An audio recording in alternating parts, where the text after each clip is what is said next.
जो ये वाला क्वेश्चन है नीट 2017 का क्वेश्चन है और एक बहुत अच्छा क्वेश्चन भी है, ठीक है। इसका सॉल्यूशन प्रॉपरली कहीं पे मतलब जो ना प्रॉपरली दे नहीं रखा इसको ना, मतलब बहुत सही तरीके से कैसे समझा जा सकता है, बच्चे के सोचने का तरीका क्या होना चाहिए वो बता रहा हूँ मैं आपको, ठीक है ना। देखो, suppose the charge of A proton and an electron differ slightly. पहले हम क्वेश्चन ही क्या है इसी बात को अच्छे से समझ रहे हैं कि क्वेश्चन ही क्या है। ये कह रहा है कि एक बार मान लो यार, अज्यूम कर लो कि एक प्रोटॉन का और इलेक्ट्रॉन का चार्ज थोड़ा सा अलग अलग है। वैसे चार्ज दोनों पे सेम होता है। इलेक्ट्रॉन पे चार्ज जो होता है वो -e का चार्ज इलेक्ट्रॉन पे। और ये बताइए आप, प्रोटॉन पे चार्ज कितना होता है? इलेक्ट्रॉन पे चार्ज होता है -e और प्रोटॉन पे चार्ज कितना बताइए यहाँ पे? +e होता है। प्रोटॉन पे चार्ज होता है +e और इलेक्ट्रॉन पे चार्ज कितना होता है बताइए? -e का होता है। ये सबको पता है। लेकिन ये कह रहा है कि इलेक्ट्रॉन पे तो मान लो -e का और प्रोटॉन पर मान लो E + ΔE का चार्ज, ठीक है ना। इस वाले क्वेश्चन में मैं आपको एक बहुत इंपॉर्टेंट रिजल्ट भी बताऊंगा, एक रिजल्ट बताऊंगा जो कि बहुत बहुत ज़्यादा इंपॉर्टेंट होगा मतलब, और उस वाले रिजल्ट के ऊपर बेस्ड क्वेश्चन और भी बन सकते हैं, ठीक है ना। If the net of the electrostatic force and the gravitational force between the two hydrogen atoms placed at a distance d apart is 0। Net जो देखो, जब दो इसमें इसने क्या किया कि if the net electrostatic force and gravitational force between the two hydrogen atoms, between two hydrogen atoms की बात हो रही है, दो हाइड्रोजन के एटम है, ठीक है ना। अगर उनको पास पास रखोगे दो हाइड्रोजन के एटम्स को, तो उनके ऊपर इलेक्ट्रोस्टैटिक फोर्स भी लगेगा और ग्रेविटेशनल फोर्स भी लगेगा। मानते हो कि नहीं मानते? इलेक्ट्रोस्टैटिक फोर्स क्यों लगेगा? अभी क्यों लगेगा आपको? सर एटम के ऊपर थोड़ा लगता है, मैं बताऊंगा उनके ऊपर क्यों लगेगा। वो दोनों हाइड्रोजन के एटम्स जो उसने ऊपर कंडीशन दे दी, इस कंडीशन के अकॉर्डिंग दोनों हाइड्रोजन के एटम्स एक दूसरे के ऊपर इलेक्ट्रोस्टैटिक फोर्स भी लगाएंगे और ग्रेविटेशनल फोर्स भी लगाएंगे, तो नेट 0 है, ठीक है ना। उनके बीच की जो डिस्टेंस है वो d दे रखी है आपको, ठीक है ना। और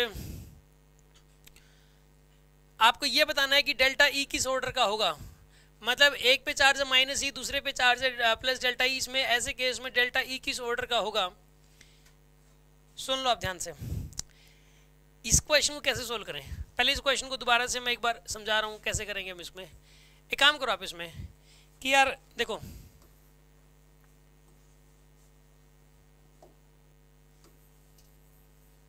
इस क्वेश्चन को करना है ना, तो आप एक बात बताइए, हाइड्रोजन एटम में होता क्या? पहले तो ये बताओ, हाइड्रोजन एटम में होता क्या? एक प्रोटॉन होता है, एक इलेक्ट्रॉन होता है। सबको पता है एक प्रोटॉन और एक एटम में एक प्रोटॉन होता है, एक इलेक्ट्रॉन होता है। एटम वैसे रियल में क्या होता है? न्यूट्रल होता है। एटम क्या होता है? न्यूट्रल होता है, क्योंकि प्रोटॉन का चार्ज और इलेक्ट्रॉन का चार्ज क्या होते हैं? इक्वल एंड अपोजिट होते हैं, सेम होते हैं, साइन का फर्क है। इसलिए एटम क्या होता है? ओवरऑल न्यूट्रल होता है। लेकिन इसने जो इमेजिनरी कंडीशन मान ली, इसने जो इमेजिनरी, इसके अकॉर्डिंग न्यूट्रल नहीं होगा, क्योंकि उसमें एक प्रोटॉन है और एक इलेक्ट्रॉन है। इलेक्ट्रॉन पे चार्ज है -e, प्रोटॉन पे +e का नहीं है, प्रोटॉन पे है E + ΔE का। तो ओवरऑल एटम पे कितना चार्ज हो गया? ओवरऑल एटम पे ΔE। और इन दोनों को जोड़ दो यार, इसको और इसको ऐड करोगे तो एक प्रोटॉन का एटम है, ठीक है ना, एक एटम है प्रोटॉन का 1H1 है। इसके ऊपर चार्ज कितना हो जाएगा बताइए? +ΔE। इस पे चार्ज कितना होगा बताइए? +ΔE का चार्ज होगा। और यहाँ पे ये दूसरा है, इस पे भी चार्ज कितना होगा बताइए? +ΔE का। और गैप कितना इनके बीच का? d है। हाँ जी, पहले तो ये बात समझ में आएगी नहीं आई आपको? प्रोटॉन के वैसे प्रोटॉन न्यूट्रल, प्रोटॉन का एटम जो एटम होता है हाइड्रोजन का एटम वैसे रियल में क्या होता है? न्यूट्रल होता है, रियल में न्यूट्रल होता है। लेकिन यहाँ पे कितना चार्ज होगा इसके ऊपर? ΔE। क्यों आया? क्योंकि इसने जो पहली इमेजिनरी लाइन जो बोल दी, इस लाइन के अकॉर्डिंग आया, गैप है d। अब बताइए, अच्छा प्रोटॉन के ऊपर एक बात बताइए, इसके ऊपर एक ये प्रोटॉन भी है और एटम में क्या होता है? एक प्रोटॉन होता है और एक इलेक्ट्रॉन होता है। इलेक्ट्रॉन का मास तो नेग्लिजिबल होता है, और प्रोटॉन का मास कितना होता है बता सकते हो? ये रहा प्रोटॉन का मास। ये हाइड्रोजन एटम का मास भी लेना है, मास ऑफ हाइड्रोजन, या फिर प्रोटॉन का मास भी ये, और ये मास भी, ये वाला मास यूज करना है। मास भी हमें पता है, इन दोनों का मास पता है, इन दोनों पे चार्ज पता है। अब मुझे एक बात बताइए, दोनों पे पॉजिटिव चार्ज है। पॉजिटिव चार्ज तो इलेक्ट्रोस्टैटिक फोर्स नेचर में कैसा लगेगा? कैसा फोर्स लगेगा? एक दूसरे पे कैसा फोर्स लगेगा? पॉजिटिव, रिपल्सिव की अट्रैक्टिव? रिपल्सिव फोर्स लगाएंगे। ये इसके ऊपर फोर्स लगाएगा और ये इसके ऊपर फोर्स लगाएगा, इधर ये रिपल्सिव फोर्स लगाएंगे एक दूसरे के ऊपर। ये इलेक्ट्रोस्टैटिक फोर्स होगा। इस इलेक्ट्रोस्टैटिक फोर्स की वैल्यू बताइए कितनी हो जाएगी? हाँ जी, ये ई लिख दिया मैंने। के Q1 Q2 यानी डेल्टा ई का स्क्वायर, Q1 Q2 मतलब डेल्टा ई का स्क्वायर डिवाइडेड बाय में डी स्क्वायर। इतना इलेक्ट्रिक फोर्स लगाएंगे नहीं लगाएंगे? बात समझ आ गई आपको? अब सुनो, ये ग्रेविटेशनल फोर्स कितना लगाएंगे बताइए एक दूसरे पे? ग्रेविटेशनल फोर्स बताइए कितना लगाएंगे एक दूसरे पे? Gm1 M2 मास तो सेम है दोनों पे, यहाँ पे मास दोनों का सेम है, mass of hydrogen atom mh लिख दो, Gm square by m d square. हाँ जी बताइए आप, mh मतलब मास ऑफ हाइड्रोजन एटम या फिर मास ऑफ प्रोटॉन उतना ही होता है। ये ग्रेविटेशन, ये वाला ग्रेविटेशन फोर्स बताइए अट्रैक्टिव होगा रिपल्सिव होगा? यार ग्रेविटेशनल फोर्स तो हमेशा ही अट्रैक्टिव होता है, जो कुछ भी हो जाए, कभी रिपल्सिव हो ही नहीं सकता नेचर में। Gravitational force is always attractive. तो यहाँ पर ये एक दूसरे पे अट्रैक्टिव फोर्स लगाएंगे जी, इस पे एफ जी लगा, इस पे भी एफ जी लगा। अब एक बताओ, इस वाले एटम के ऊपर दो फोर्स लग रहे हैं, एक इधर एक इधर। ये इसने बोल दिया कि नेट फोर्स जीरो है दोनों एटम्स पे, दोनों पे नेट फोर्स क्या है यहाँ पर? जीरो यार, दोनों पे नेट फोर्स। तो अगर इस पे और इस पे नेट फोर्स जीरो है तो इन दोनों को इक्वेट कर दो यार। आप क्या करोगे? इन दोनों को इक्वेट कर दोगे आप। यहाँ पे F electric will be equal to F gravitational. F electric कितना होगा बताइए? K Q1 Q2 by R square, K delta E का स्क्वायर बाय में D square is equals to, यहाँ पे फिर क्या लिखोगे बताइए? जी इंटू में एम एच का स्क्वायर अपॉन में डी स्क्वायर। डी स्क्वायर से डी स्क्वायर क्या हो गया? अब इसने ये बोला कि डेल्टा ई की वैल्यू एक पर्टिकुलर वैल्यू होगी तब जब ये बराबर होंगे। तो एक डेल्टा ई की कोर्स एक मतलब एक पर्टिकुलर वैल्यू के कॉरस्पॉन्डिंग है, दोनों इक्वल हैं। तो उस डेल्टा ई की वैल्यू आपको निकालनी थी क्वेश्चन में आपको डेल्टा ई निकालना था। अब आप एक काम करो, इसको और इसको तो आपने इक्वेट कर ही दिया। जैसे यहाँ से डेल्टा ई का स्क्वायर की वैल्यू बताइए कितनी आएगी? डेल्टा ई के स्क्वायर की वैल्यू यहाँ से निकल के आएगी आपके पास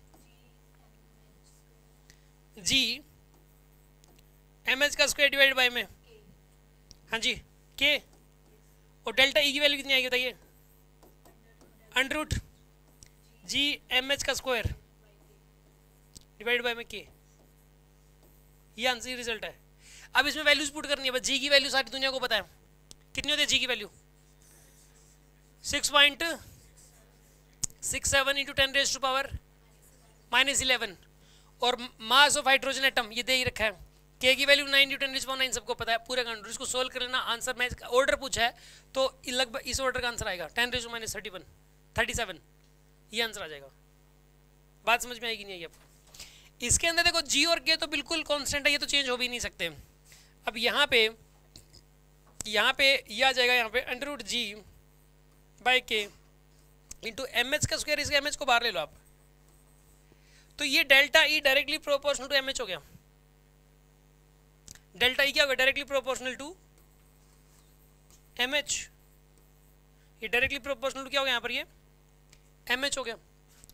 अब इसमें एग्जाम में ये कह सकता था इसी क्वेश्चन के अंदर ही, अगर इसी पर्टिकुलर क्वेश्चन में मास ऑफ हाइड्रोजन को भी हम ये डबल, ये जब ये मान सकता है जब कि प्रोटॉन और इलेक्ट्रॉन का चार्ज अलग अलग है, तो ये भी मान सकता है कि प्रोटॉन का मास डबल है। मान लो प्रोटॉन का मास क्या हो गया? डबल। एक ऐसा इमेजिनरी हमने हाइड्रोजन एटम ले लिया जिसका मास डबल है। अब बताओ डेल्टा ई पे क्या फर्क पड़ेगा? वो जो डेल्टा ई आया है वो डेल्टा ई क्या हो जाएगा? अब वो भी 2 टाइम्स हो जाएगा। वो क्या हो जाएगा बताइए? पहले से 2 टाइम्स हो जाएगा। पूछ सकता है कि भाई इस केस में डेल्टा ई की वैल्यू कुछ होगी जिसके कोरस्पॉन्डिंग इलेक्ट्रिक फोर्स और ग्रेविटेशनल फोर्स बराबर हो जाएंगे। अब ये कह सकता है पेपर में कि अगर एम एच की वैल्यू को डबल कर दें, ठीक है ना, इसी क्वेश्चन में फर्दर एक्सटेंशन में, तो उस केस में डेल्टा ई पे क्या इंपैक्ट पड़ेगा? तो एम एच के डबल करने से डेल्टा ई भी डबल। आगे बात समझ में आपको? ये वाला क्वेश्चन और इसका सोल्यूशन कितने स्टूडेंट को समझ में आ गया? जिनको समझ में आ गया ये, ओके गुड।